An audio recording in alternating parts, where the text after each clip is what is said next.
Get out of my Facebook or I'll Twitter your Yahoo.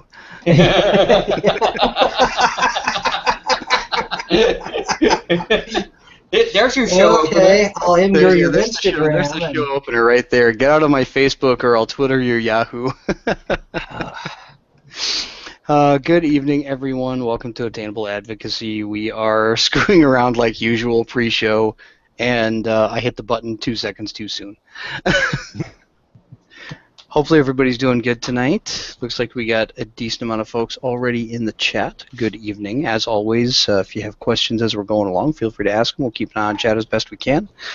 I am Jason Downing. My girlfriend is vacuuming, and we have Stefan Didak and Bruce Nye as always, or maybe not as always, because Bruce just joined the show formally last week. So this week we're going to talk about things, stuff and things. Good stuff. Good stuff, indeed. Yep, we are. I love this delay. I just loaded the video for a second to make sure that it was playing, and it's so odd. Like, oh, I said that a minute ago. We are going to talk about some good things today, though. Echo. What do we want to talk about first? Do we want to talk about? Yeah, I know. This is going to be turned into a running joke. Who let me touch the mouse again, right? Yeah. Do not touch the mouse. Do not touch the mouse. Do not touch the mouse. I didn't know this existed. That is a cool thing to see in the chat right there. I like that. I was just looking at that, and welcome. Welcome. That makes me happy. Welcome. We're glad you found it. It Is. Absolutely. So we got a few things on the docket for tonight. One of those things is kind of a recurring subject, but hopefully won't be a recurring subject after tonight's show. Yeah. Let's just start there because that seems like a good place to start. Let's talk about SB140 again. Yeah. SB140 keeps coming back and showing up. SB140, for those of you who don't know, is a California bill that would do a lot of really bad things like ban public vaping, set the stage for tax increases. What else was in there? Raise the vaping and smoking age in California to 21, right? Yes, that was in there too. portion was adopted from SB151, which, by the way, is also gone. Thank you. Yeah. Well, the biggest thing that was in there was tobacco products definition, which would set the stage for not only the tax ballot initiative thing that they've got coming up for next year, but a whole bunch of other tobacco licensing, retail store licensing, etc., etc. So it was a pretty much a kitchen sink bill. Mm-hmm. Sponsored by all those wonderful folks who hate us so lovingly. Right. I sort of like kitchen sink bills because it's fairly easy to just like shove them down to disposal. With them? No, just shove them down to disposal. Yeah. They're certainly easier, right? I mean, because when it's a targeted bill and it's just one issue, it's a lot harder to fight it. Yes. Yeah. Oddly enough, it is, and let's kind of talk about what happened with that thing, because that was a really good strategy with this kind of bill. If you guys ever see this kind of thing coming up out there in the world, I mean, you basically you poisoned the bill. Yeah, sort of. Actually, speaking it didn't get poisoned, really. I mean, that's I think a little harsh. Yeah, I mean, when all of its sponsors dropped dead. That's kind of in Bruce, the it was just a few amendments to the bill. It wasn't that big a deal. Well, I mean, those were good amendments. It would have created a bill that would set forth regulation that would be somewhat more appropriate. Well, yes, absolutely. But it did one thing that was very specifically poisonous to that bill. It actually caused the sponsor to go, it's not my bill, I don't like it, I have nothing to do with it. And none of my sponsors, the American Cancer Society, American Lung Association, American Heart, all of them want. Where have we seen that happen before? SB 468. for 648. Yeah. Yes. Yeah. We saw the same thing. We did that. We've done that at a few local places. I think we did some of that in Missouri too at one point in time, if I'm not Right, and mistaken. it's a good way that we've got the experience with a bill like 140 because somebody who shall remain nameless in a state that I shall not mention is looking at a bill that is almost identical to 140. So I'll be talking to them the next day or two and sort of exchanging strategy tips and what we did here and why it worked and how it might also work elsewhere. Heck yeah. Well, see, here's the thing I like is when you have a bill that would be that disastrous for the industry, and let's just call it what it is, right? I mean, Southern California in general is the largest vaping market in the country by far. Yeah, huge. That would have crushed the industry in California in a lot of ways. It wouldn't have completely eliminated it, but it certainly would have taken out a lot of the smaller guys. Oh yeah, yeah.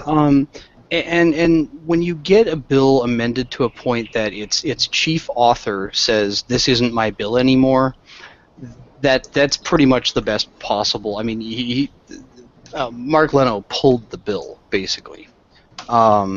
So for all intents and purposes, SB140 is dead. Right. The technical now. political term is the bill is held in committee, which basically means someone could potentially pick up the bill and still run with it, but only as amended, because the committee voted on all the amendments and voted yes on all the amendments, including Amendment 1. Oddly enough, at Mark Leno's insistence. Yes, Right. He overplayed his hand. Closure. Yeah. But even, I mean, to be fair though, even that's a political strategy, right?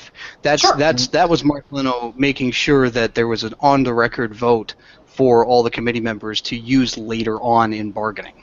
And I must say, the energy that day was really good because I was there with Eric out front, receiving everybody, saying hi, but I was about to leave at 1:30, which is roughly when the hearing started, and a lot of people were like, "Why are you leaving? The hearing's starting!" And I'm like, "I'm off to Reno." "What are you doing in Reno?" "Well, I'm partying." "Why are you partying?" "Oh, because you got this. You don't need me anymore. Why are you partying? Something SB140. And you know what? I am very sorry to have missed the after party in Sacramento, but we had an after party in Reno 4 days in a row. That's pretty much true. Now, to be fair, let's just put something out there too, because this is actually almost as important as all of the work that we do in fighting these bills. Is that we really shouldn't. We can talk about it. We can talk about what the good things were, what the wins were, but let's make sure that we're not going out and just like putting memes out there of Mark Leno is maybe not the best idea. Gloating is not the best idea. This is this is all politics right here, but it's important for us to be gracious victors, right? We did win the day, but realistically, it's California. Some form of SB140 or some components of it will eventually come back, whether it's now or 6 months from now or a year from now. So we want everybody to understand that as vapors and as the advocates and as the people who are going against these type of bills, that we're not just going to run out and go that's not good for our image. We need to be professional about it. And I understand, there was certainly a lot of joy, and I threw a sharp elbow myself and had to back that off because yes, it is exciting when we the people make one of the politicians realize that no, we're not going to roll over and take this. But Jason's absolutely right. This is a sport, and the rules of good sportsman's conduct do apply because this guy, oddly enough, as strange as it seems, because we look at him now, he knows nothing of vaping. He was saying some stuff that was just so totally off the wall that we were all like, this guy's an idiot. And yes, he looked like an idiot, but now he's been defeated. Well, and the one guy that comes to us and asks, so what is it you guys really want? And he might become the one guy that wants to get educated, and he might be the guy in our corner the next time this comes around. Right, and for that politics, that's the way this game is played. So, By the you way, know, he's Eric Beale is in our chat room at the moment. So, Eric, here's your Eric, shout out. Thank you for stepping in for me. and that was well done. I don't know how nervous you were when you were doing it, but I watched the whole thing and kept tally. And I'll tell you what, having 121 people behind you and being their voice, you were masterful. That came out brilliantly. It hit all the points, and it was really appreciated. So well done. Yeah, and Well done. absolutely. I still haven't had a chance because I was at work when SB140 was being heard, so I couldn't. I actually tried to stream it, and I blue screened my work computer. Oops. VSOD'd. I was driving to Reno and watching the live stream off my phone, and it was cutting out because reception through the mountainous parts are a little iffy at times. So every time the stream cut out, I was like, no. However, at about 3 p.m., we drove into Truckee, and it was sort of time for lunch. And this was around the time when Leno was sort of trying to get that vote going. And I'm ordering lunch, and I'm like, you know what? I know exactly how this is going to end. So I ordered a whiskey sour in the middle of the afternoon, starting a free party. You know, and here's a couple of points that I do want to make though with that. You know, Ed rightly points out Leno is unlikely to be in our corner. I agree with that. However, if I'm not mistaken, Leno pretty much refused to talk to us, aka the Vapers, through the entire thing. Yep. Now, what this might do is it might actually get him not to be in our corner, but to at least reach out and try to work with us to actually get a bill passed. I think that there's a big difference between, you know, some of the legislators that are out there throughout the country. You know, there's plenty of them that are willing to be educated. There are some that aren't. But when you're handed a defeat like that, where you end up opposing your own bill, I think it sets the stage for a situation where you have to be willing to come to the table later on. From my viewpoint, one of the things that helped defeat SB140 was Leno himself. Yes. I think that Leno's attitude towards the thing and his complete lack of, I think he had a fairly significant lack of respect for the process, you know, both in committee hearings and in terms of his discussions or lack thereof with his opposition. If you listen to any of his testimony or his speaking about the bill in committee, it was very... I'm trying to think of the right word, but it was almost, I hate to use the term, but it was almost arrogant, like he knew it was going to go through. And politically, I don't think that was a very good move for him. Right, the real magic that happened today, and the thing that really managed to send this bill down the hole where it belongs, was the magic of the comic relief brought to us by CJ, because he took the mic and he does his thing and he says, "I'm CJ Catchalard, otherwise known as CJ the Vaping Monkey, blah blah blah blah blah, and I strongly support this bill." He walks away, people start laughing, he walks back and he's like, no, sorry, I oppose this bill. Yeah, so I actually had to count him twice, because I had to count. I counted him on the 4, and then I had to put another mark against, and then I had to really, it's CJ, so I can erase them. So, and I want to give a huge shout out to the 120 plus people that showed up to be counted. There were 24, and they all represented, you know, American Heart, American Lung, all manner of folks that showed up to support the bill, and 121 of you took the time to show up and walk up to the mic and say, "My name is, and I oppose this bill." And right, there were like the professionalism which was shown that day, the camaraderie, the spirit, that was incredible to sit here in the middle of the flyover country and watch that take place, supporting the bill. That's impressive. I mean, 24 to 121. And you know, we learned something else too.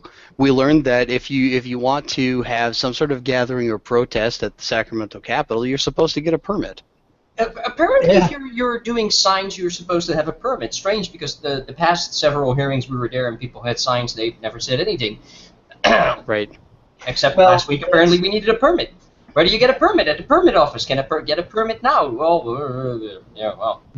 Well, and these kind of things are interesting because that, again, politics is a full contact sport. You know, we were up there when the bill I'm was. sorry, Bruce. I went straight to the old ads of full contact golf. Do you guys remember those full contact golf, sumo, high diving, wiener dog drag racing? Yeah. And of course, an extra special shout out for the 40, 50 people who actually took the bus from LA to Sacramento and woke up at like an awful hour, like 3 or 4 a.m. in order to make the, I guess, 6-7 hour drive. Yeah.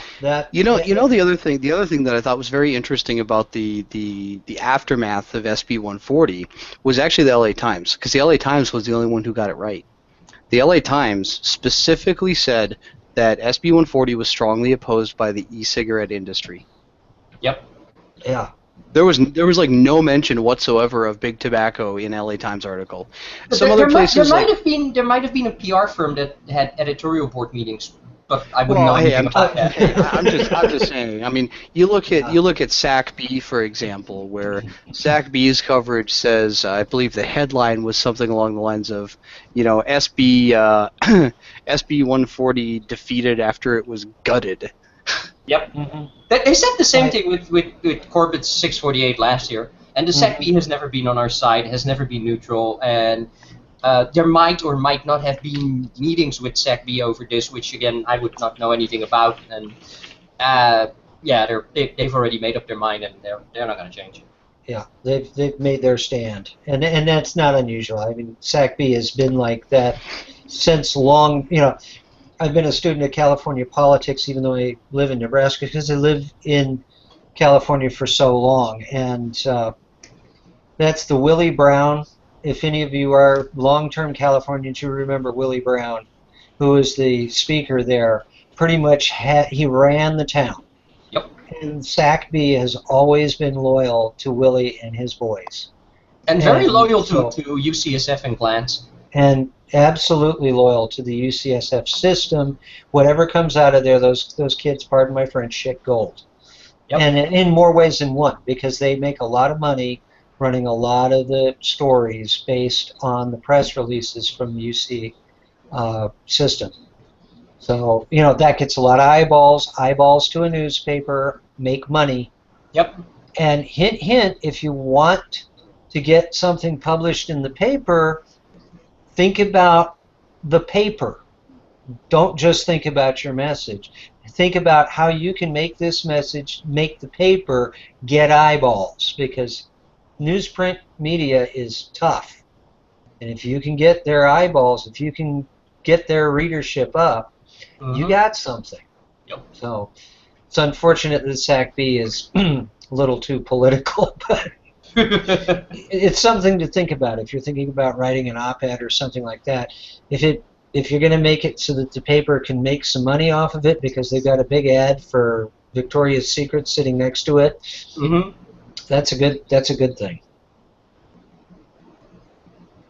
Oh yes, that was the other thing. Jeannie just mentioned in chat that poor Senator Leno couldn't even get Glantz's name right because he referred to Stanley Glantz instead of Stanton Glantz, and I'm like, wow.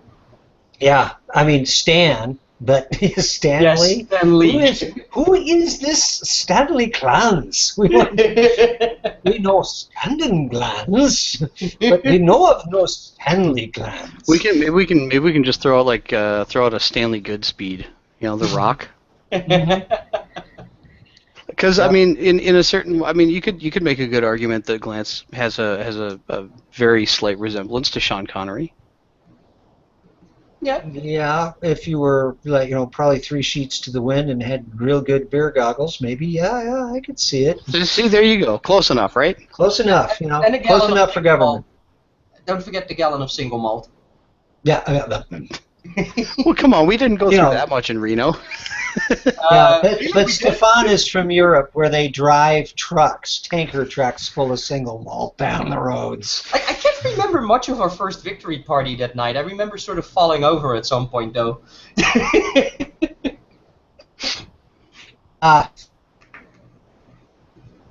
No, that was really, really good victory. Yeah, really good in the. I'm very glad we could. Wait, are we blaming Bruce's? Are we blaming Nebraska internet for that one? Or a gallon of... Oh, wait. I think he's completely crashing. That's possible. Happens once in a while. Yeah, I think Bruce is offline.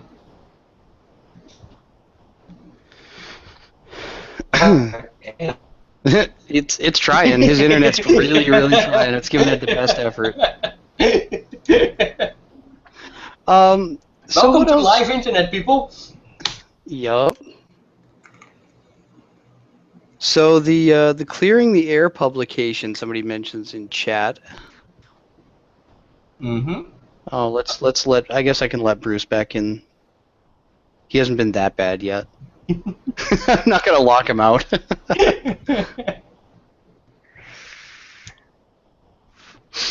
But there was definitely other factors in SB140. You know, we obviously had the clearing the air publication that Vapors Education Council put together along with the PR firm and some other folks. The PR firm in general did a really good job of getting op-eds in the papers and in local media. I think, obviously, Not Blowing Smoke had a small hand in that too, of combating some of the California Department of Health's issues. But I think it was kind of a combination of everything, and most importantly, in the lead up, the few days lead up to that hearing, there was a massive outpouring of support from California vapers. I mean, Yep. there was hundreds of calls, hundreds of emails made. Thousands of calls and thousands of letters. Oh, was it thousands? Okay. Thousands. I'm not entirely sure on the exact number because people were just like throwing their rough numbers over the past week. But I would guess between 24 and 3,500 letters, and somewhere between 3 and 3,500 calls. Wow. Yeah. I mean, that's incredible. If you're your typical legislative assistant or office manager, you're multiplying those by 10. Mm-hmm. So that's 35,000 people that they're thinking about. There were representatives who literally had their phone lines shut down and stopped answering and stopped returning calls, and other offices that basically ended up saying, "Yeah, we've already heard about this," and hung up the phone. Which, to be honest, I feel is a little bit inappropriate.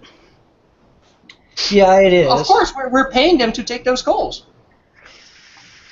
Yeah, it is, but who are you going to complain to? Oh, wait, we've got elections coming up.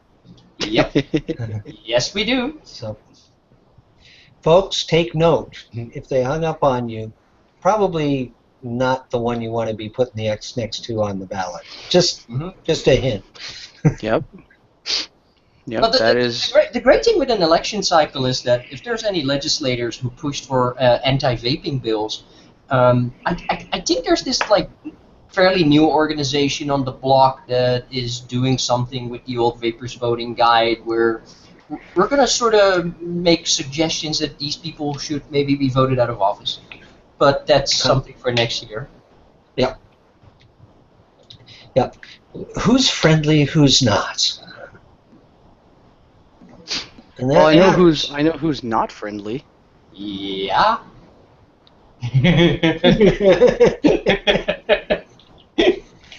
Actually, do you know the real truth? Do you want to know who's really unfriendly when they're when people are trying to touch their stuff? Us. TSA agents. No, us. Vapers. Oh yeah. We when we need to mobilize, we are very good at it.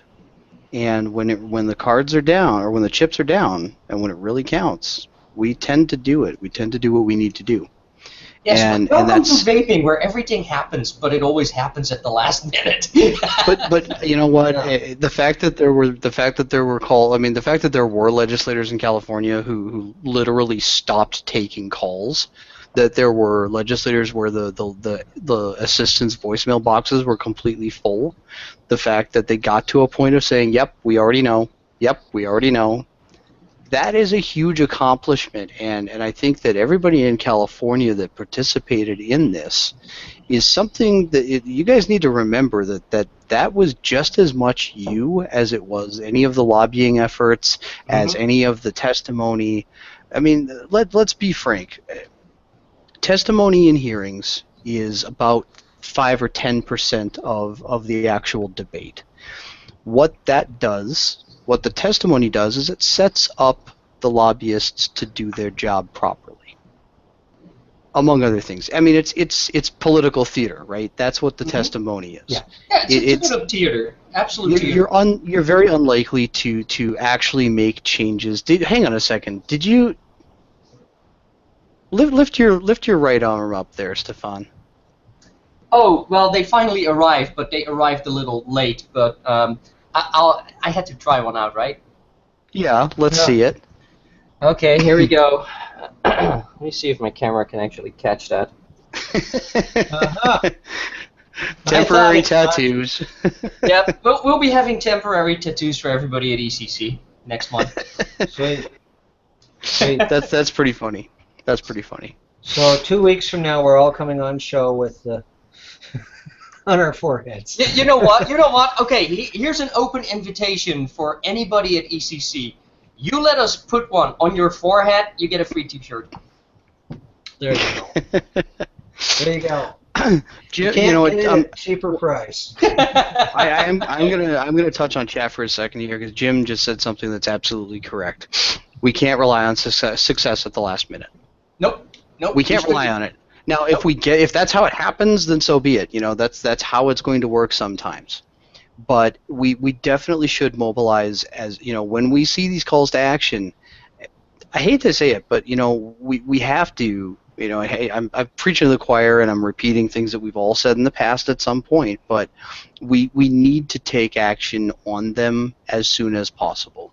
Yep. If we wait until it looks like something bad is going to happen, You're It's likely too going late. to be too late. we're less likely to win them. Yeah. Well, and I want to touch on something else that's really important now in the glow of victory. There were folks that you all talked to, that said, yes, we know. They may have even acknowledged support. Definitely take a look at those folks. Send a thank you. Absolutely. Politics is such a thankless job that these men and women that receive these things, thank you for your vote. Thank you for your attention to my issue. This was a success thanks to your effort.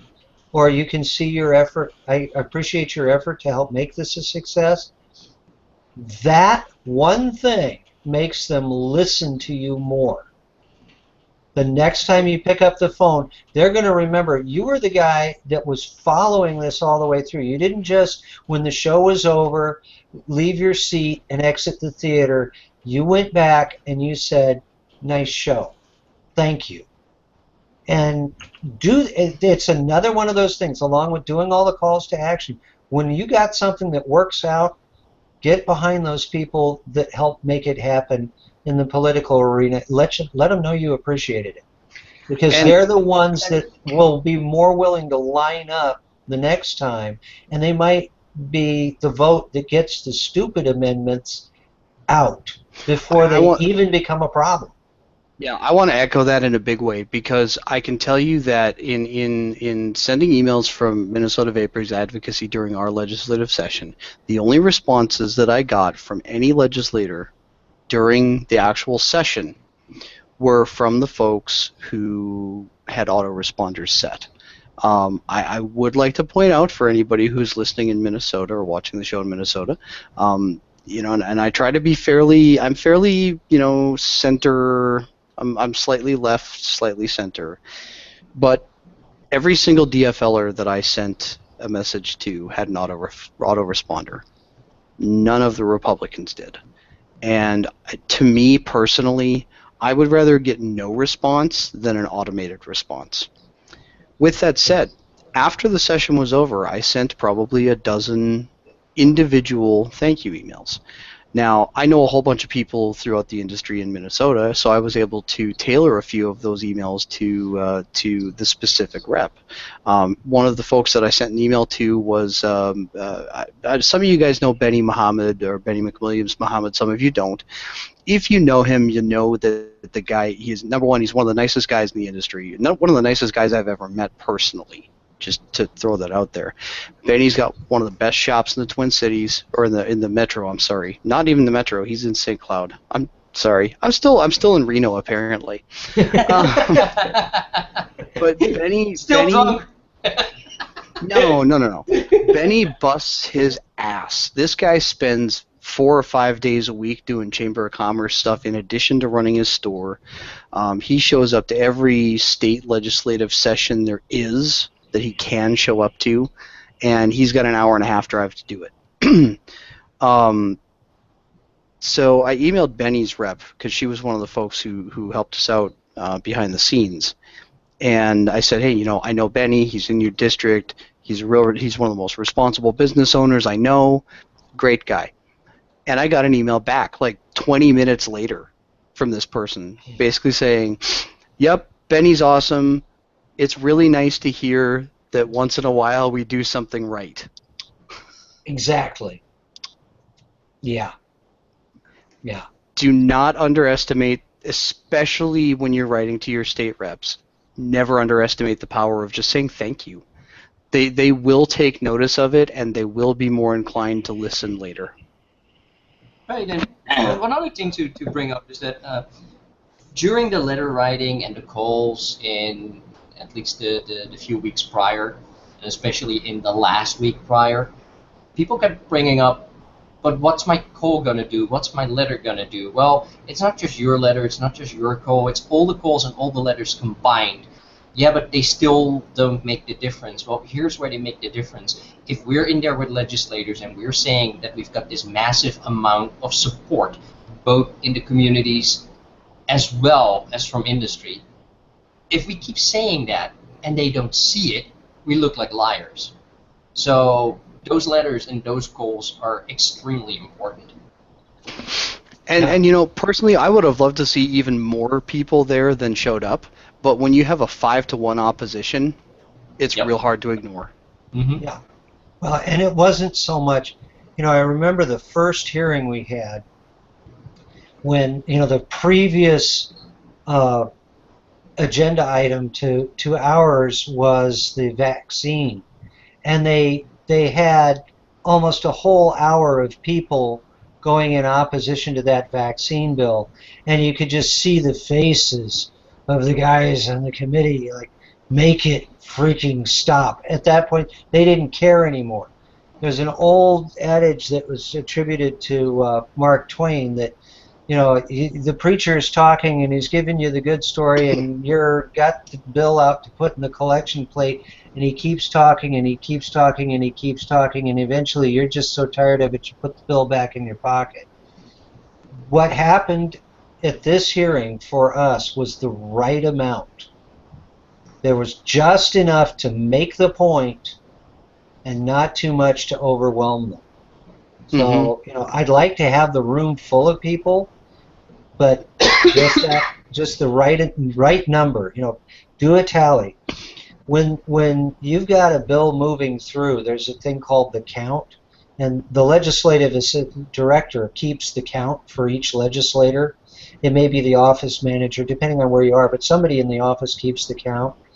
And if you keep a count of how many people are on the opposite side of a bill you want passed, and you show up with 4 or 5 times and stop there, you're at about the right ratio to say significant support. There's a room full of people. Not all of them stood up, but we know they're all together. That's enough to really make a point without turning the people that you've worked so hard behind the scenes for. It's like, oh God, yeah, they promised us support, but now we have to listen to all of this. No, for an Right. hour. Right. You don't want to annoy them either. But it's also important to remember that in a lot of cases, I mean, every legislature is different. California allows in committee hearings people to just kind of walk up to the mic, say a quick word, and say they oppose it, and then be done. In Minnesota, we don't have that. We had testimony limited for the tax bill that we faced here, and it was basically, about 15 minutes total testimony for all of the speakers that we had lined up, and that was on both sides. Yeah. So in California, the opposition and the support folks who get to actually take a seat, that's something that's sort of fought out in between the different groups that are on either side.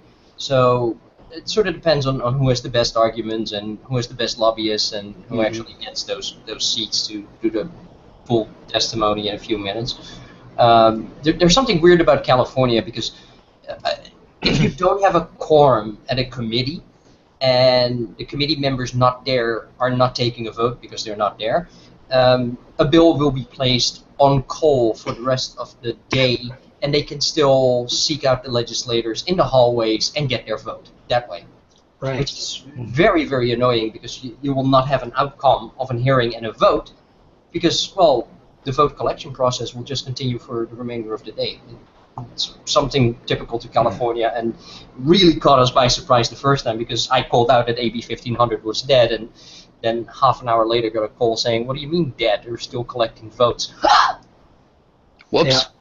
Yeah. Well, and some legislative processes may call it putting a bill on suspense. It's not actually dead. It's willing to be brought up at a later time when they have a quorum, and those are the ones that can really surprise you. Right, Because you do all the testimony, and it's put on suspense, and you don't know when there might be a motion to bring it back.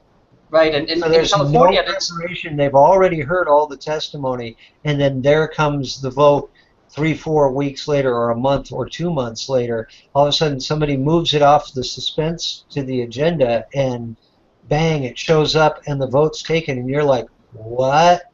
So just because it's over, it's not over. Right, and the term applies differently in California because having a bill go into the suspense files only happens to bills that cost the state over a certain amount of money. And they are put in suspense, so they sort of discuss it internally between committees, committee consultants, etc., and then they bring it back for an actual vote. So the suspense file is specific about cost to the state. Right, and so it pays to know, I think that the point here too is it pays to know how your legislature works. Yep. And the people to talk to about how that works are the guys in your local rep's office. Because not the one that's at the Capitol, but the ones that's at the local office, because they've got time. When the member isn't there in the office, they'll probably have a little time to talk to you about how the legislature works, and you can actually learn a lot about how the process happens, and so you can know when it's good to celebrate and know how to keep the pressure on when it needs to be kept on.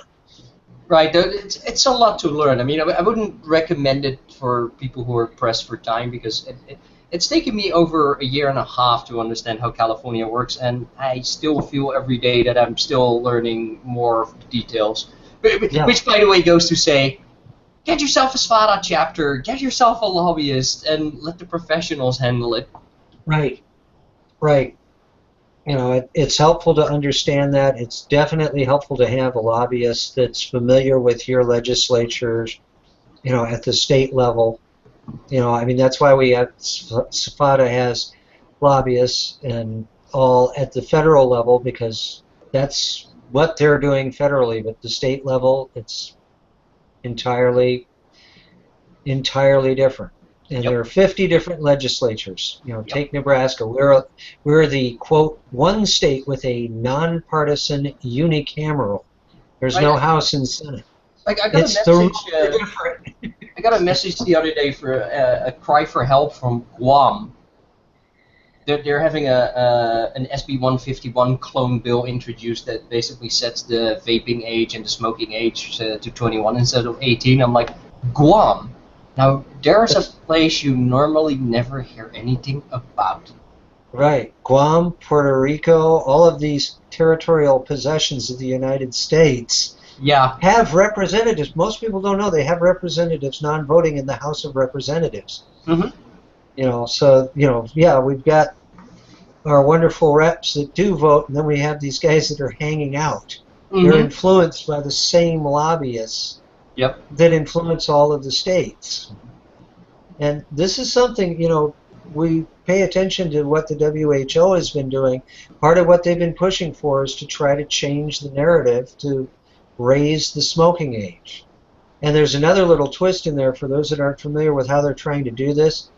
What they're trying to do is to basically get to a point where they say, if you're born after a certain date, you can't ever be sold cigarettes in your entire life. As a way. I remember that. Yeah, I remember that. This is a step in the tobacco control continuum along that road by raising the age and then saying, okay, at that age, and now if you were born before this time, that's the next step. And politics is all about the next step. This is a step I'm taking to get to the next step. Right, and what people are forgetting is that the age increase from 18 to 21, which was in SB151 and was adopted by SB140 as well, so they had like two chances. That bill didn't make it either on July the 8th, except that bill didn't make it because the bill's author just decided to not run it anymore because he couldn't get the votes. But that sometimes happens, that somebody who introduces a bill is just not able to find a majority vote. Yep. I love how you phrase that very, very carefully. Funny that, yeah. Well, it just simply means magically happened. There wasn't enough support to take a bill on like that. Right, it just magically happened without anyone's interference, I'm sure, right? Somebody was involved in that. It probably wasn't us, but... Well, I might be a permanent resident and not a citizen, but I believe taking the fifth is still part of my rights here. So it is your right. Yeah. It is your right. It depends. Well, it is as long as you have not been declared an enemy combatant. Oh, okay. In which case, he's kind of screwed. Yeah. Yeah. Because as I recall, I think that law hasn't been repealed yet. No, I'm the only one with immunity against that because I am a citizen here. But no, and that's also part of the game. You know, we've got this bill that's going on in Washington right now, and everybody was looking at the bill that was a standalone bill to change the date, the grandfather date. That's still active, by the way. Yep. As a standalone bill, it's not a must-sign piece of legislation. So our lovely Republican people up there decided that they were going to attach the same language to an agriculture bill. Now, an agriculture appropriations bill is a must-sign piece of legislation. And by must-sign, that means if the president doesn't sign it into law, various agencies money in the does federal not go to government come agencies. to a halt.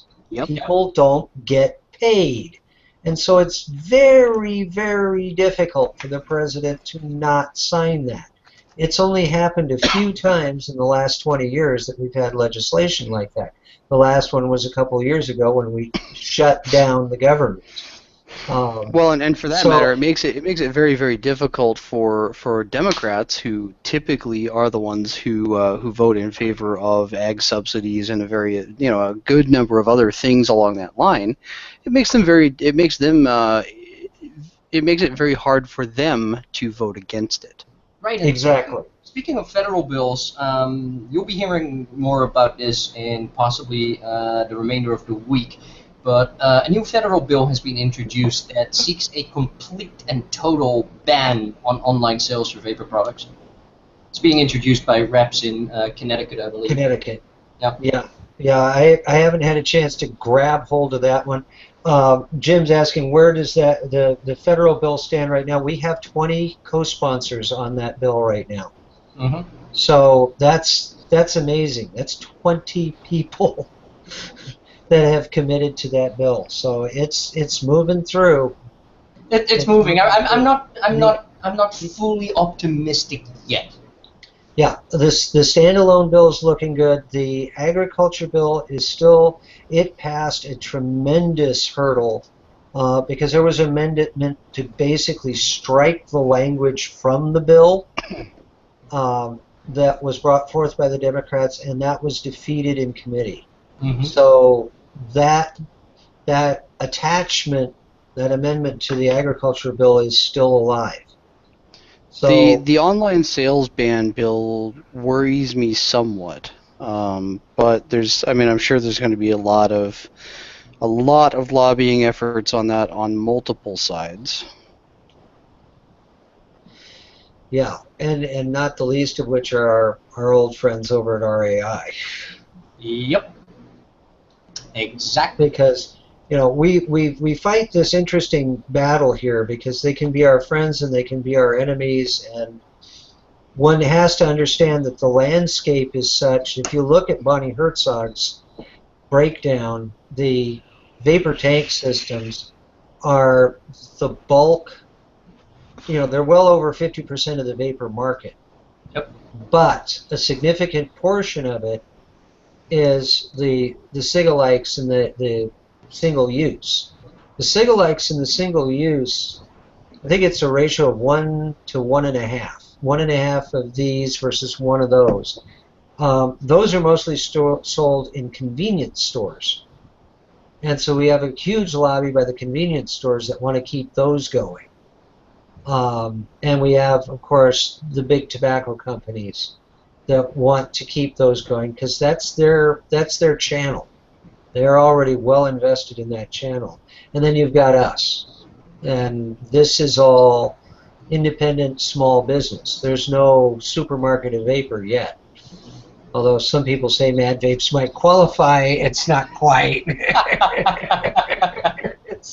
We're still spread out. So that's, again, why having SPADA is so very important, because they are the big voice for the little guys in this battle. We may have more revenues, but we don't have nearly the coverage without putting money towards SPADA and the work that CASA does, the work that Greg Connolly over at ABA does. Without that, we don't have the clout.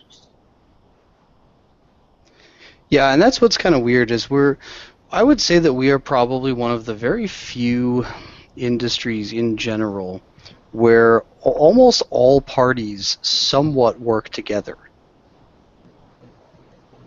There's a lot of infighting or competing interests in a lot of other industries, and I think that vaping probably I would say that we certainly don't have the strongest lobby in the country by any means. I think that's pretty much reserved for big tobacco, big pharma, and the NRA. But beyond that, I think we're probably one of the most cohesive groups. Mm-hmm. We're certainly not the biggest, but I think that we often have all very close alignment on all the important issues. So far, yeah. I mean, it eventually down the road, I think once we get past a lot of this, it has to do with the deeming regs and the method of taxation. I think once we get past that, then there'll be a little more regulatory capture, is what they call it. Mm-hmm. Because the big people that are getting regulated are going to have a lot more pull than the little guys. Incidentally, I do find it rather interesting that some of the media is reporting this as a loophole. Yeah, I don't know why they do that. I don't think that's particularly accurate. It's not really a loophole.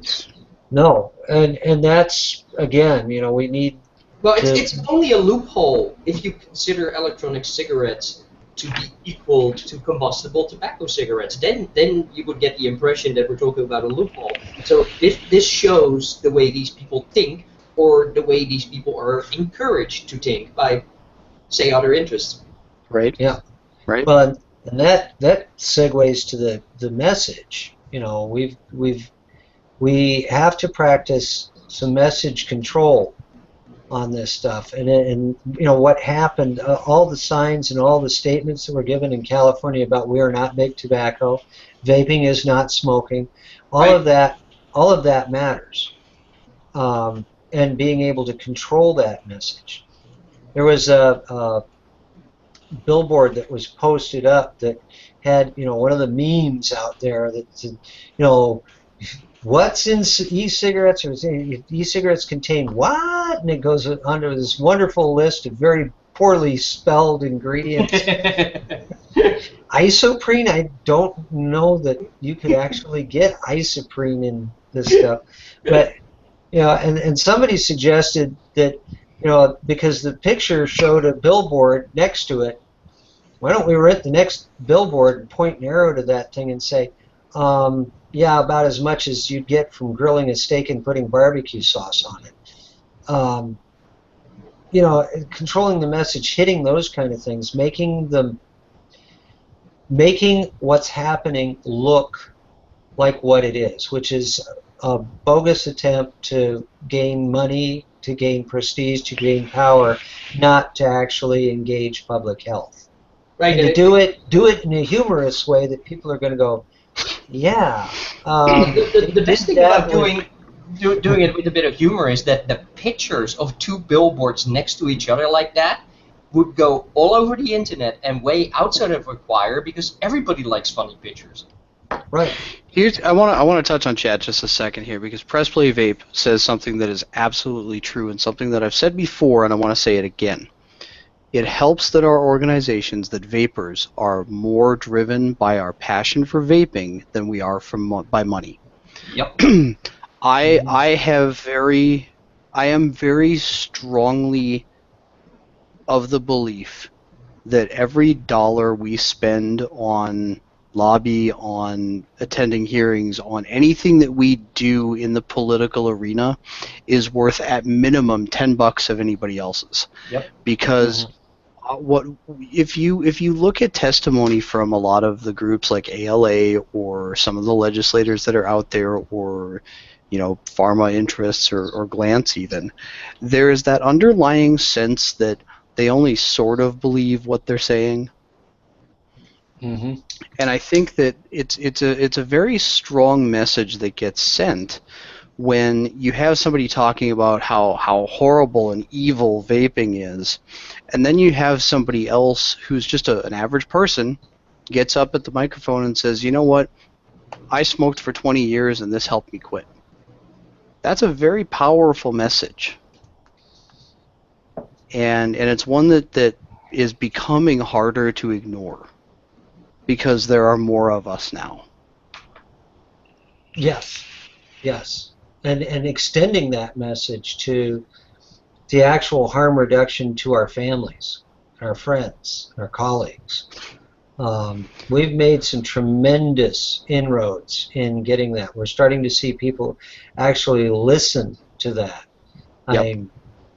I remember watching Stefan when you first went up. I forget the name of the place where your Sally got up and said, you know, this is what the change was. That message hit them hard. Oh, that was, I think, AB 1500 in April of last year, and we were there with 2 other vapors. It was just like 4 or 5 of us.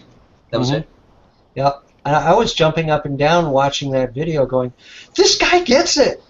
You know, and I hope the people that are listening get it. The more we make this message about saving lives, about making life better, not just for us, but for the people around us who don't have to put up with the stench and the inconvenience of inhaling stinky tobacco smoke.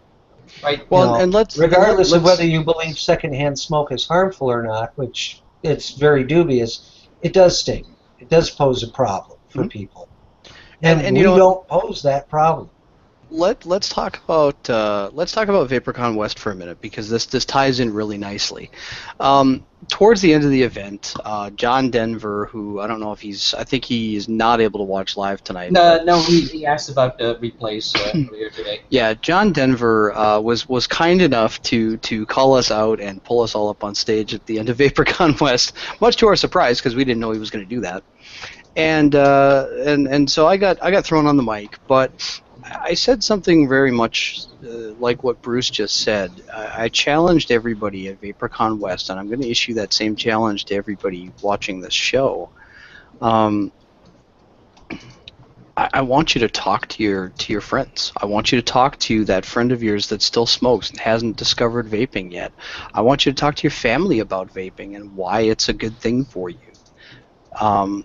We're all going to have, somebody in our lives who's going to believe all the stuff that the traditional media is saying, or that the body parts people are saying about vaping. And it's all we have to make our mission education.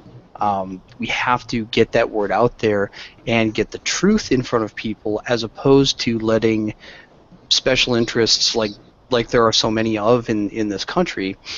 We have to start making a change. We have to start talking openly about vaping and not just hiding out in the shop and talking to other vapors. Talking to the average person is where we're really going to start changing hearts and minds.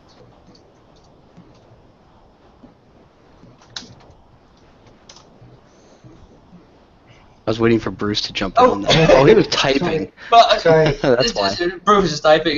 Yeah. It was really interesting to see the dynamic of the crowd and have the crowd yell out, "Not blowing smoke, not blowing smoke," and right, they're going like, "What the hell?" This started with like this tiny little 38-hour effort, and whoa, shit, so yeah, and that's what's so odd about the whole thing is, it started out almost like a joke, right? I mean, it was a serious joke. Let's go screw with the California Department of Health, because spending $7 million of taxpayer money on propaganda is not something that we should be expecting to see in 2015. But that is what we've seen, and yeah, this thing turned into a huge big movement that was never really the intent, but I suppose like a lot of movements, that's how it starts. You start out with something that seemed like a good idea at the time, and just took off because everybody. I mean, the support continues to be extraordinarily high for it. I do. We'll get into the little recap of Vapercon West, but I do want to issue a special thank you out to the organizers, John Denver, Brandon Scuff, and Nick Green. Nick especially, because he was the reason that we were there. We were graciously donated a booth for Not Blowing Smoke at Vapercon West. At the time, we hadn't even got material, and I was like. Right, we had nothing. I don't know what to do with a boot. Right, we literally had nothing. And let me go find you. Let me go find you guys real quick here. Oh shoot, how do I? I'm trying to get Instagram on my phone, or on my phone. I have Instagram on my phone. How about on my computer? Let me just show you guys the what we had. I wonder if I can save this photo. I bet, or can I? Can you save? Instagram, no. Instagram doesn't let you drag a picture, I believe. Grr. Yeah. I don't think you can do that. I'll tell you what, guys. Give me a second. You guys talk for a second. I have this photo I took on my phone, so I can send it to myself fairly easily. Right. So Nick says, "Would like to donate a boot to you," and I'm like, I have no idea what to do with that. But thank you very much. Really, really appreciate it. So I'm talking to Danielle, and she's like, "No, I know exactly how that works. We need this, we need that." And she's like, "You know what? I'll just put it on my card." And I'm like, "No, I would never allow anybody to do that." So we decided to just do it as an out-of-pocket cost. And then I got a few vendors involved to help us pay for the actual boot materials and some shirts and print material, and we managed to offset that cost. And within, I think, a day, I contacted Nick again. I'm like, is that booth offer still open? Because I think we'd want to do that. And Here now, we of course, go. we've got like booths at ECC. We're going to be at Vape Mania. We're going to be at Vape Nights. Somebody asked me if we're going to Phoenix. Somebody asked if we could be in Texas. So all of a sudden, we're everywhere. Here's what the booth looked like. Yeah. So we had Danielle's iPad is probably in between videos, but we had Danielle's iPad up showing all of the Truth About Vaping videos, as well as a video that who did that one? We had one of the United Vapors videos, I think, right? Right. The other one was I think the Vaping Saved My Life. I think that was Camille and Local Vape and Nick. Yeah. And Originally, yeah. Yeah, I think Matt Cully was in there too.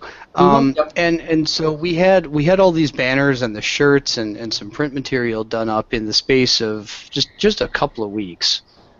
And it was really, I mean, it was a cool thing. Like when we got the booth set up, honestly, it was pretty neat. Like we got it all set up and we took a picture of it, and we were kind of standing there for a minute like, holy shit, this really happened. Yes. And, when you posted the first picture that the booth empty with Jason standing there going, oh right, I'm yeah, just checking this out, and I'm going, yeah, that's pretty much what a booth looks like at a trade show. And then the next picture was the one you put up. Did you like the and I was strategic like, placement of the logo? yeah. I was like, that, was really impressive, and the way that came together. And then the following pictures that have been coming out here and there and around of all the people that wanted to have their pictures taken as a group shot, mugging in front of the booth. Just that really told me that, a year and a half ago I was saying over on ECF, we have to change the message. We have to get this message right. We have to get something that activates vapors, and we have to get something that's simple and easy to do. And that the enthusiasm is absolutely incredible. It made me wish to heck I could play hooky from work, but yes. There was. Here's what I'll say though too, is that one of the coolest things that happened at Vapercon West, I actually wasn't there for. I think I was out talking to somebody. I actually didn't. This happened, I think, while I was out talking with Eric, didn't it?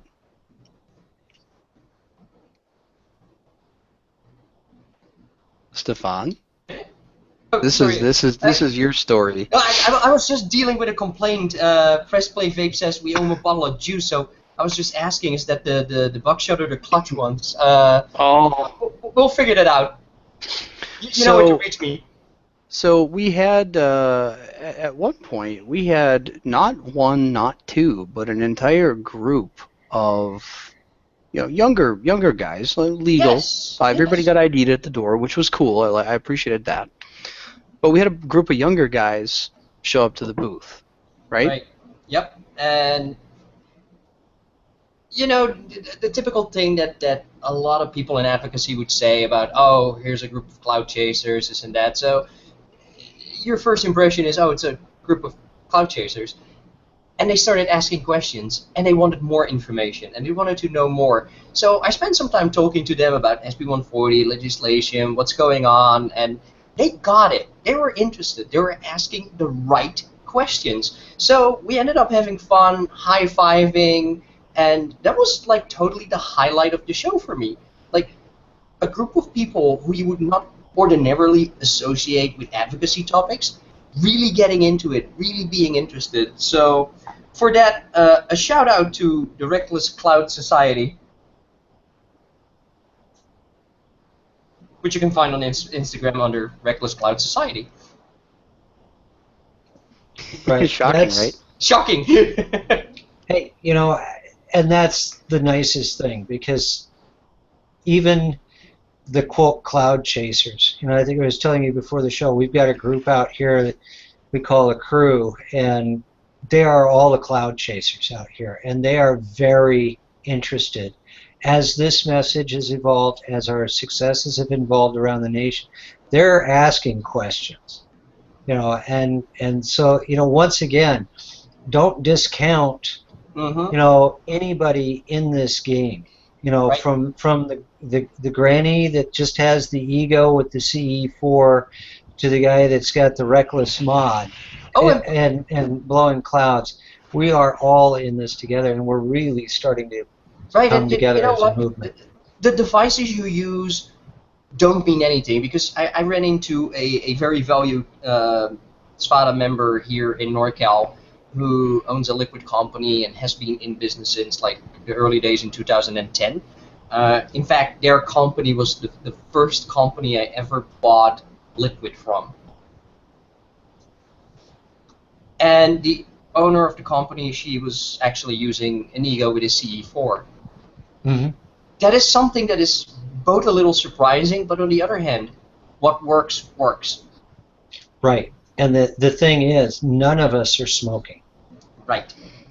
None of us are smoking. And even the cloud chasers that can fog up a room in 10 seconds, they're not smoking. And that cloud might be difficult to see through, but it is mostly harmless. Yes. And hat tip to Doug Adams, but it is mostly harmless compared to walking into a bar full of stinky cigarette smoke at that level where it might be difficult for some people to breathe.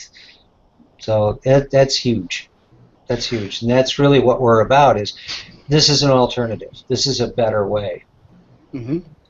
And I will say, NorCal Vape says not all cloud chasers are ignorant to the fact that advocacy affects them too. That's true. But cloud chasers are also one of the groups in vaping that typically have not been on the wagon. Yep. Among that is your average vapor. I had this conversation probably 5 or 6 times at Vapercon West that I think that the hobbyist vapor is becoming a larger segment of the market, but I wouldn't put it at anything more than about 15%. 85% or more even of the people out there that vape are folks who show up at their shop. They show up to their local shop once a week. They buy, or maybe once every 2 weeks, they buy a 30 ml bottle. They go home. Maybe they get a couple of coils for whatever tank they're using. And the majority of them are using, still like starter gear. They're using stick batteries and maybe a Nautilus or a Pro tank or something like that.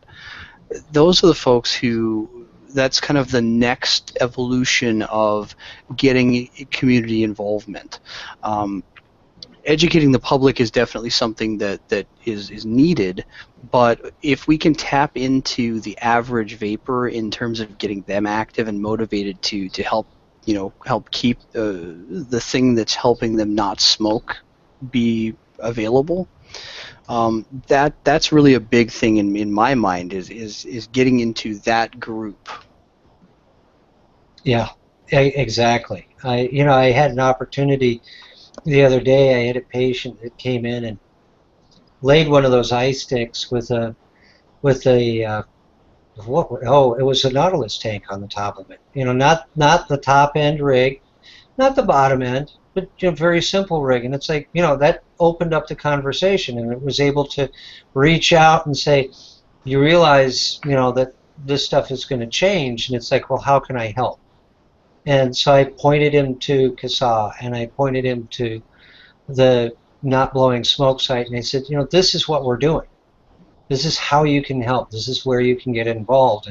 And he's like all for it because, to him, it saved his life. He had never heard of any of this stuff. So just like we pretend some of the cloud chasers are, here's a guy, he'd been vaping for over a year and a half and hadn't heard anything because he'd go down to the shop, he'd pick up his juice, he'd pick up some new coils, he gets his coils mail order, and then that was it. He'd never had an opportunity. He doesn't participate in the forums. He just knows it saved his life. Right. And so, one of the young guys was basically telling me that he had been smoking since he was 12. Gee, surprise. Yeah. It's when I started, so he's in good company. And I think I was fully addicted, by the time I was 14. Mm-hmm. And getting my parents to buy the cartons for me. Cartons. Oh, wow. Yeah. Wow. Yeah, because well, they didn't want me stealing them, because it looks bad for a doctor's kid to land in jail for shoplifting cigarettes. So it was a pretty easy sell. Right, and Jesse brings up a good point. Cloud chasers usually have a lot of clout with a T in the area. Wish more cloud chasing groups assign at least one member of their group and dedicate them to advocacy. I was able to talk to a local cloud chasing team after I spoke to them in 72 hours. They set up an advocacy event at a local vape shop that is a SPADA member.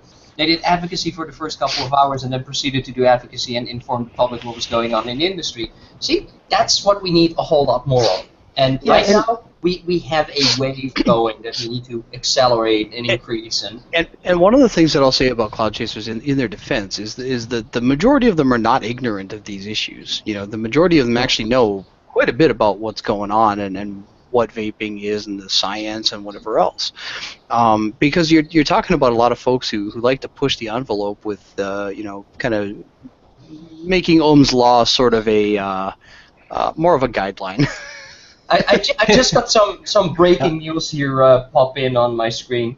Remember Danielle's tweet about vaping commercial? Yes. This news is literally 30 seconds old, but here's the confirmation. That commercial will be played 6 times a day on North Bay TV, which covers the area Santa Rosa, Chico, San Francisco. So basically a large chunk of the Bay Area. So that thing will be running 6 times a day. So the opening market was Philadelphia, right? And now it's got coast to coast? That's where the original one is, but we have so many people saying, I want to run it, that we've made a few changes. We had an FCC issue going on, which was basically a lawyer of a long story, but we made a few minor changes, and wow, that's great. So how long do you figure it'll be before somebody tries to shut it down? Well, in Wyoming it took 4 days, so let's see how long it takes in the Bay Area. Yeah. Man, I'm stoked. Coast to coast in just a few weeks. Well, this is what I want to see. I want to see viral content taken from the online world into the offline world, where the cost is affordable and it can spread everywhere. Yes, absolutely. Hey, and that brings a question. You did have some copies, I noticed in one of the pictures, of the insert that you ran. Oh, yeah. Joseph, how did that go? Joseph came by and he brought, actually I bought like, I think 2,500 copies for the SPADA chapter, and I personally bought 2,000 copies for myself to bring along to places and show around and leave a few here and there. So Joseph brought a stack of his own and one of my stacks that basically is now not blowing smoke property. So yeah, there was a lot of interest, a lot of people going like, wow, how did you do that? How can we do that? And how do you get that published? And I'm like, well, guess what? The guy who's being responsible for all this is actually here at the event. Let me hook you up. That's one of the things I'm good at. I like hooking the right people up together. Awesome, because that's such a great piece. You should probably throw a link out to it for anybody that hasn't seen it, because that is such a great piece to get into a paper, because it is not vape-centered. Let me grab a link here. Yeah, I think it's all about vaping for people who don't vape. Yeah, and I think they're trying to get that or something very similar to it put into some local publication here in the Twin Cities. Yep. There's a few other areas that are looking into it. The original plan from the start was actually the Curb It campaign and addressing it with a print campaign. And CADPH happened, changed the idea of how we're going to approach this. Then I got so overloaded with everything else I needed to do. Sacramento News and Review took it over from me, managed to get the funding going without me being like on top of it and constantly involved day by day. And yeah, the result was a 13-week print campaign, full page in Sacramento, and this was the 8-page special insert. The idea was always that the California vendors would set the stage, create this as a Lego block publication, and allow for other places, other states, other cities to take this on, use it as a Lego block, maybe swap 1 or 2 pages out with something that is specific to their local businesses or their local topic, and run with it and see how they can publish it to the right demographic that they want to reach with this. It's not super cheap, but it's affordable. Yeah. Yep. Well, and it's getting reach, and that's again something that I've said for a long time now is that this is not about us; it's about Grandma. Yep. We've got to make it not about saving our lives, but about saving the lives of the people that others care about. And I was just so happy to see the way that came together. Well, and I think one of the other things really helps to get the message. And when we're talking about this to people who don't understand, getting them to understand that this isn't just about us being able to do what we want, which was a lot of the stuff I encountered early on in learning about this was, F the FDA, I'm going to do what I want, because we are rather an independent crowd, but we're growing up. We've gone through the adolescence, and we're now really growing up and starting to get the message out that this is why this matters to the person that doesn't vape and probably doesn't smoke, because they all know somebody who does smoke. And boy, they're really going to appreciate it if they don't smoke anymore. Yep. Right. Jim says Curb It and Still Blowing Smoke brought vapors together and got more involved than any vaping initiative ever has. So I just responded that I do really want to thank the California Department of Public Health and Stanley Glantz for the Still Blowing Smoke campaign, because you know what? Without them, we would not be doing right now what we're doing. So thank you guys. You really backfired your $7 million campaign. Yeah, thank you for spending $7 billion to teach us how to do in a 36-hour weekend for $10, I think. Yeah, $11.98, I think it was. Yeah. Oh my God. Okay, $12. Yeah. $12 and some sweat equity, and look what happened. We've got. I still reflect on how fast that took off with a few tweets and a good website. Mm-hmm. Right, and people don't even know what's coming, and unfortunately we can't really discuss it. But in the next few weeks, people are going to see some new things, and they're going to see stuff out there with not blowing smoke all over it, and they're going to see strategic partnerships with businesses who be supporting us, and there's a lot going on in the background. Amen. Amen. So what else do we want to talk about in terms of Vapercon? Anything? I don't know. I think we covered quite a bit of it, just sort of as a I don't know, accident or. I really liked the after party. It was sort of like a 4-day long after party, which was both a party that celebrated what happened with SB140. Yep. It was a fun time to be there with a booth and meet all these people. But if I really boil it down to what I think it was just one really good community party with a few thousand of our best friends. Yep. I like that. And I will say, like, one of the things that was cool for me with Vapercon was it was actually my first any sort of like decent sized event, and it was really neat. It was really cool. I got to meet probably 50 or 60 people that I know from online, all in the space of 3.5 days, and that was probably the best thing for me. Getting to meet Ruby and Cheeksy, and obviously meeting Stefan in person for the first time, and Danielle. Which that was less of a in a way it was sort of less of a I don't want to say big deal, because it was a big deal, but I've talked to Stefan and Danielle online so much that it wasn't anything different in person. It just we're just face to face instead of you're not flat. With drinks. With really good drinks. Right, with lots of scotch. But no, it was really great. I mean, we had a lot of really good conversations with folks who are inside the industry. We had a lot of just so much stuff happened in such a short amount of time. My first shot at getting on stage in front of a whole bunch of people. I can tell you that it is more intimidating standing up in front of a group of 100 vapors trying to sound intelligent than it is to sit in a legislative hearing trying to talk to people who you wonder about their intelligence. Yeah. It's easy to speak to the stupid. It's harder to speak to the smart.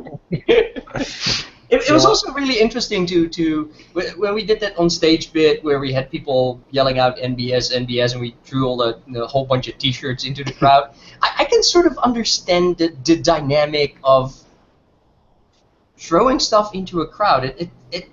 It's quite an experience, actually. Welcome to rockstar status. I will give all the credit in the world to to one of Local Vape's people. Managed to chuck a T-shirt into one of the 20-foot high alcoves that's up on top where the track lighting is, and a couple of people managed to do a feat of acrobatic magic. I think there was somebody standing on someone else's shoulders. They actually got the T-shirt down from there on their own, which was kind of entertaining also. That's awesome. That's that and that touches though the whole fact that it was a 4-day thing.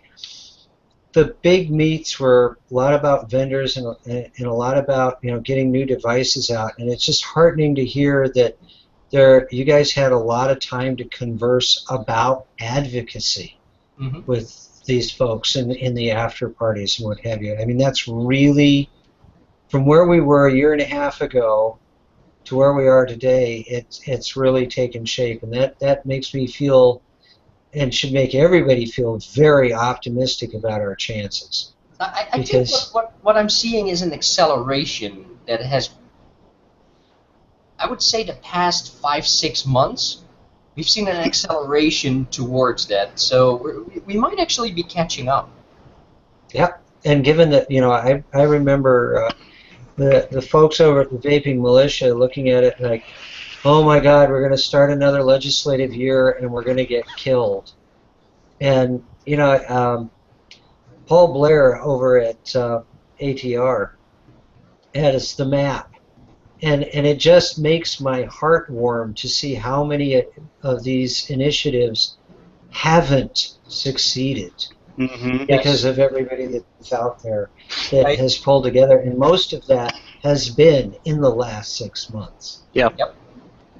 So and everybody always focuses on the bills that we lose or the things that end up passing. Nobody actually looks at all the things that never even hit anybody's radar. If you actually look at the real numbers, we are still doing well in keeping that wave from completely engulfing us. Yeah. Yes, we are. I mean, it was really very pessimistic before. We have a really good set of water wings. Yep. The nice part is we're not just treading water. We are actually making headway. Yeah, because, we are. I mean, think about this for a moment. If we had tried to get this deeming change, this grandfather bill, even suggested in Washington, nobody was going to listen to us. Nope. Well, no, maybe one guy, and that's Burr from he might have listened to us. Today, there are 20 co-sponsors on that bill. I mean, that is a sea change. Yeah, for sure. And that is thanks to the letters. That is thanks to everybody who has picked up the phone and brought this to their attention. We have become the squeaky wheel, and it is moving. It is a very mobile squeaky wheel, and everything we can do to keep that up matters. Cards, the letters, the thank yous, getting together at the conventions, sharing the ideas, going out there and making something. I mean, I'd like to see community events. Hearing that the Cloud Chasers were really on board, and I know a few of them. It's like, I'll bet you I could probably put together an event at a park out here that had a bunch of us and put advocacy out there and put the truth about vaping stuff out there and get people to actually wander by and go, that's who you are. You Right. know, oh, that's what vaping's all about. I had no idea. My grandmother smokes. Maybe I should get her to try this. And, you know, that's going to change hearts and minds. This momentum is with us now. And these are things we can do to make it continue to move forward. Right, and I also sense that there's a wider support base from our own community these days. There always was a very small, vocal, strong group, but I can feel that group growing. Yes. It's visible. It's a visible change. I mean, in Minnesota last year, we had kind of, we had a pretty good turnout. We managed to make some good inroads. But I mean, this year we had, we sent 1,200 plus emails in Minnesota to the legislature.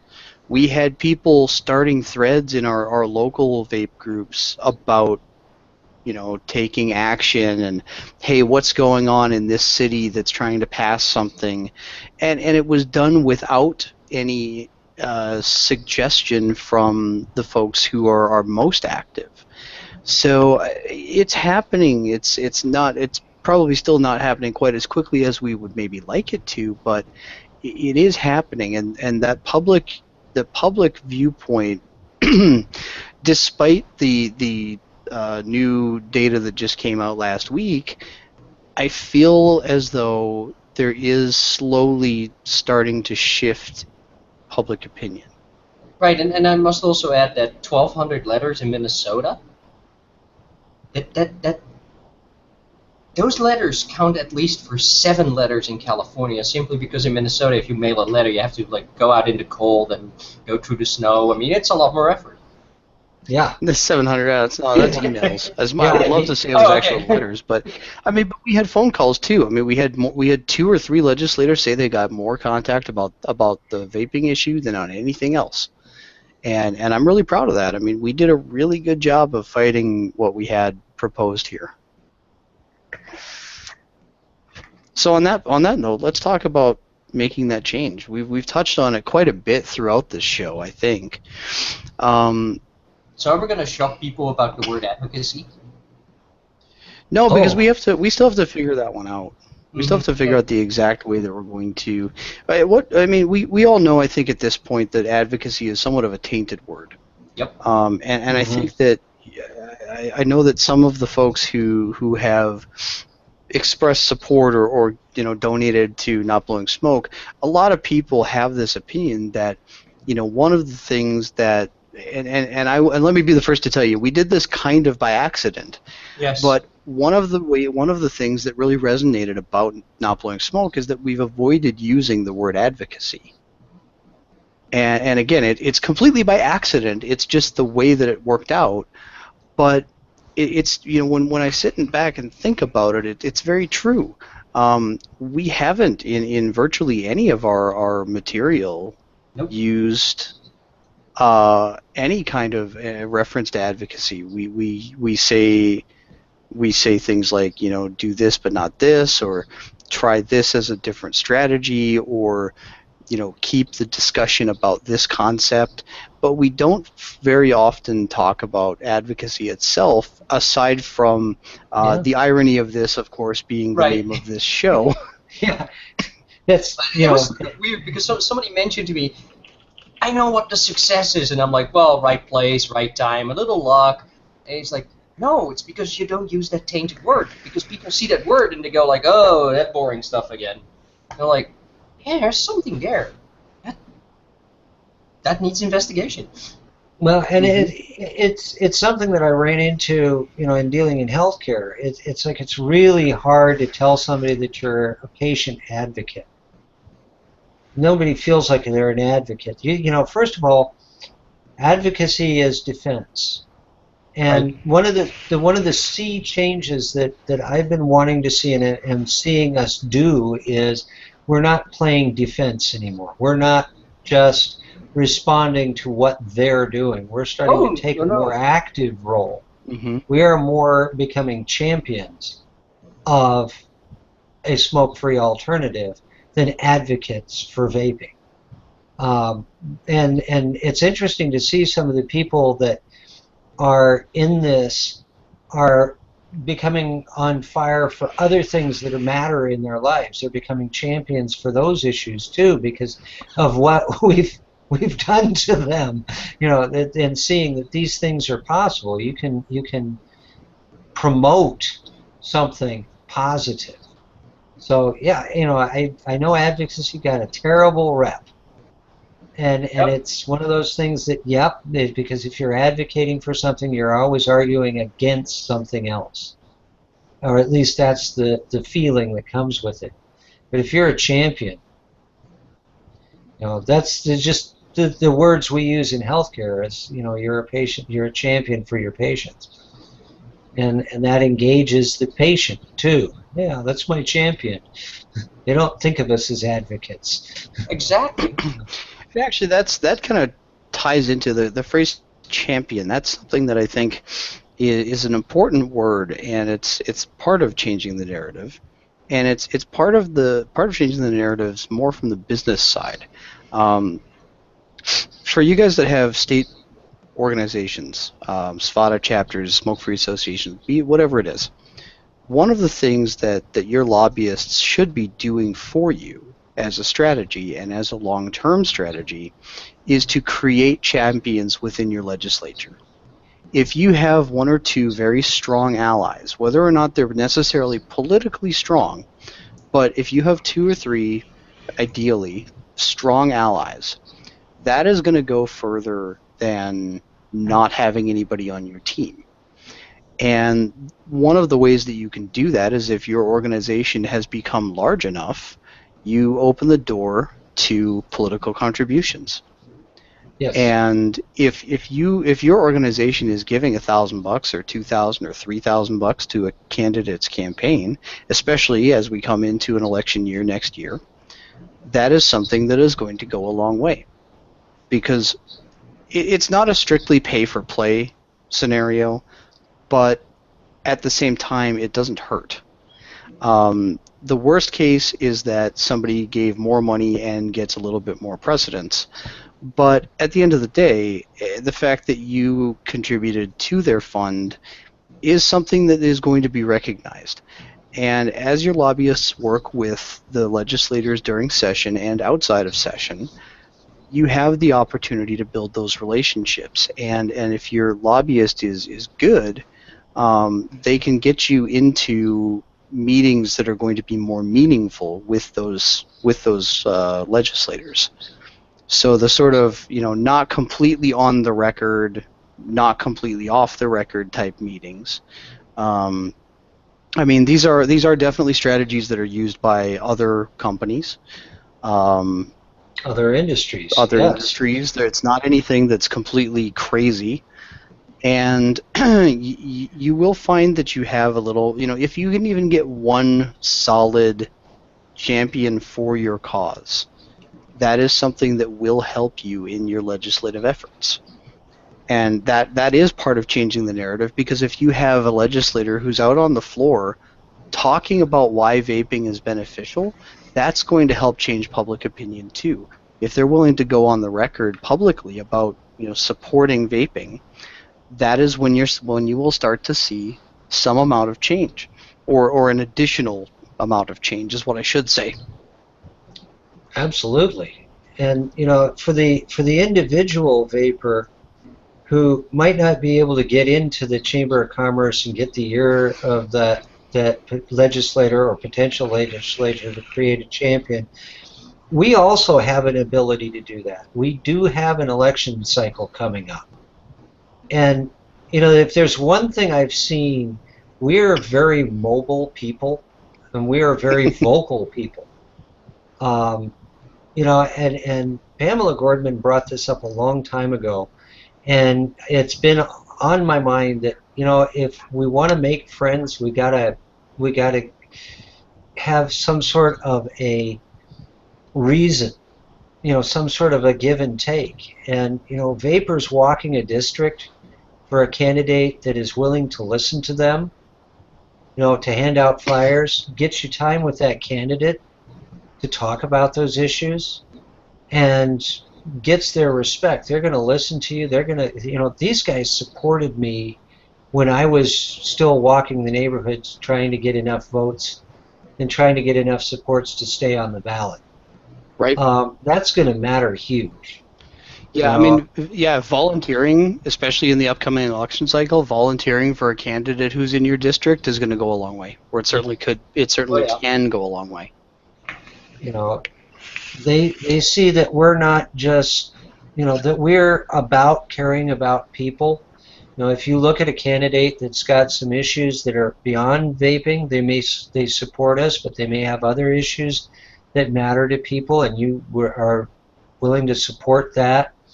That really drives home the message that we are about saving people's lives. We're about people, not numbers. And that message is huge. When the politicians see that, they're really going to be willing to listen to us. Oh yeah, that's that guy that helped you walk the district over in Pavilion. Oh yeah, I'll talk to him.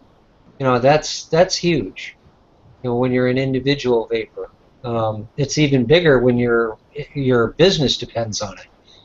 And so if you're not a member of the Chamber of Commerce, you should be, because that's an easy way to meet the candidate off the record and bend their ear.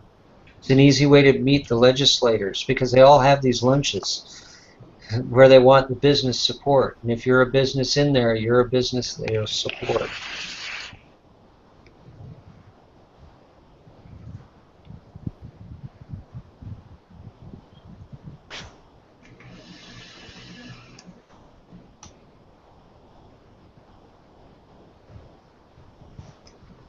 That's sort of step one of changing the narrative from the business side. From the consumer side, I think that we've started to do that. Slowly but surely, we've started to do that, and I think that through not blowing smoke, among other sources, that's definitely an area that we want to attack. I think a lot of what we've put out there already is kind of a narrative change. I mean, we're doing short, easily digestible messages, and that is honestly the thing that has resonated the most with people. It's the fact that it's just a quick little soundbite. It's something that you can just rattle off of, like, yes, I get it. The elevator speech. Yeah, exactly. I mean, for anybody who's not familiar, the elevator speech, the idea is you explain, in business, it's typically what do you do for a living, and you explain it in the amount of time it takes to go a few floors in an elevator. So 15, 20 seconds of just a quick little pitch of what do you do?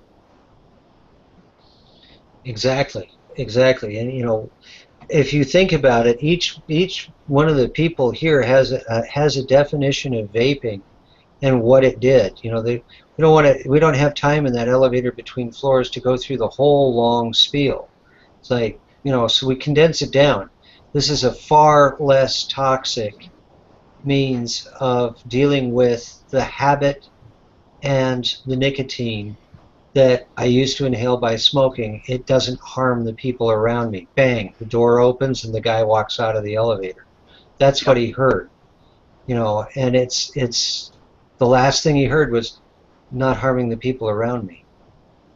It's those kind of things that kind of get him thinking. It's like, wait a minute. He's not talking about himself. He's talking about it's not harming the people around me. That may be something worthwhile. So,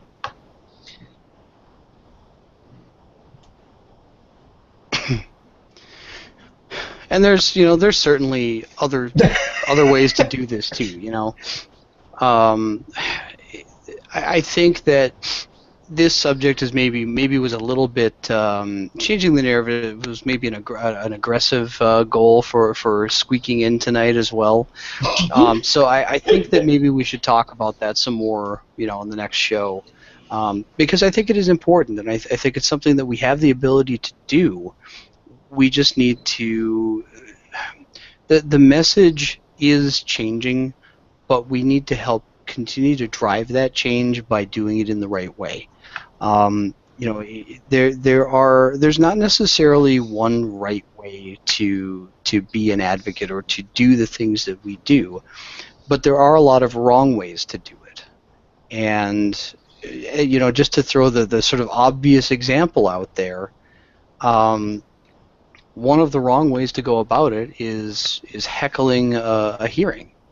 That's not something that's going to work out well for you.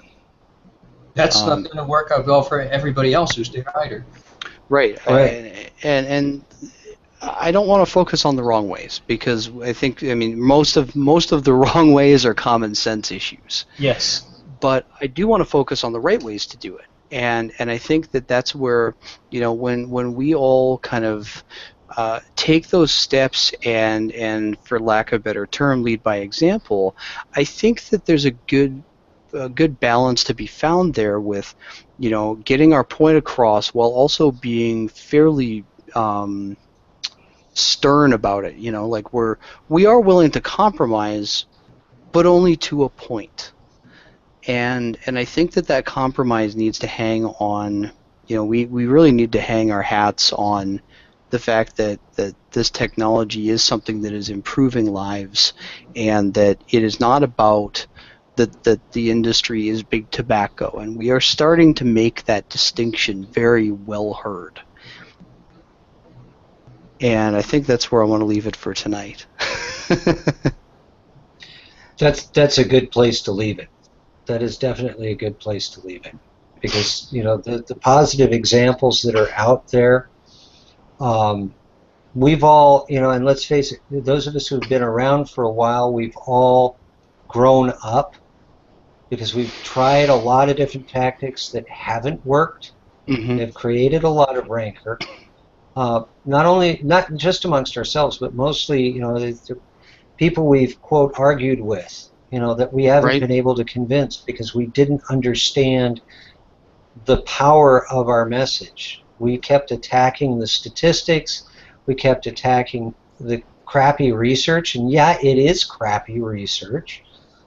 We've got some of that on our side, but let's be honest. Yeah, I was going to say some of that crappy research has come from us.